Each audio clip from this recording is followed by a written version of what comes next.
Madrid থেকে Rio de Janeiro, সাদা জার্সির রাজকীয় আভিজাত্য থেকে হলুদ নীল সাম্বার উন্মাদনা।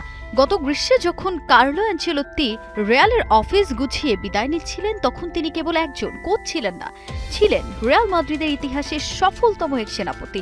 স্পেনের উত্তপ্ত ডাগআউট ছেড়ে ডন কার্লো এখন ব্রাজিলের নীল আকাশে।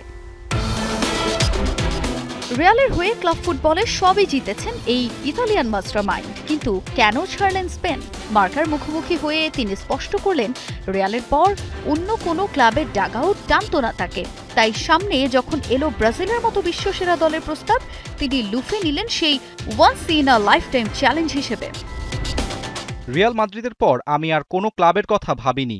ব্রাজিলের এই সুযোগটা ছিল একটা অনন্য চ্যালেঞ্জ। এখানে প্রতিদিনের চাপ নেই, তবে রাডারে অনেক প্রতিভাবান ফুটবলার আছে। ব্রাজিলের হয়ে বিশ্বকাপ জয় আমার কাছে কেবল লক্ষ্য নয়, এটি একটি বড় প্রেরণা।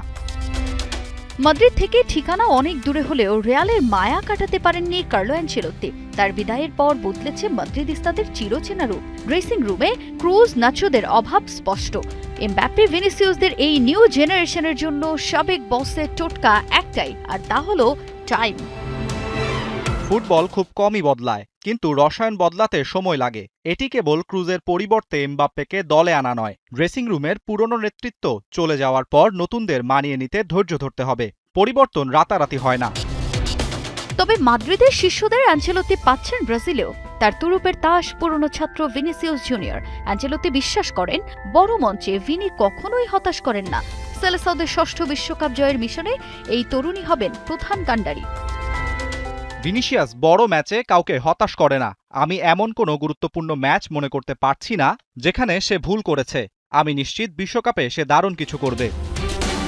ইতালীয় এই বস আবারও মনে করিয়ে দিলেন, when talent fails to work hard, hard work beats talent। প্রতিভার সাথে পরিশ্রম না থাকলে সাফল্য যে অধরা। ব্রাজিলের ফুটবল সংস্কৃতি নিয়ে তিনি মুগ্ধ, কিন্তু প্রীতি ম্যাচেও হারের যে তীব্র চাপ, তা থেকে খেলোয়াড়দের মুক্ত রাখতে চান তিনি। স্প্যানিশ গণমাধ্যম মার্কায় সাক্ষাৎকারের শেষে উঠে আসে সেই চিরচেনা শব্দ ব্যালেন্স। ভারসাম্যই যে অ্যানচেলোত্তির মূল মন্ত্র।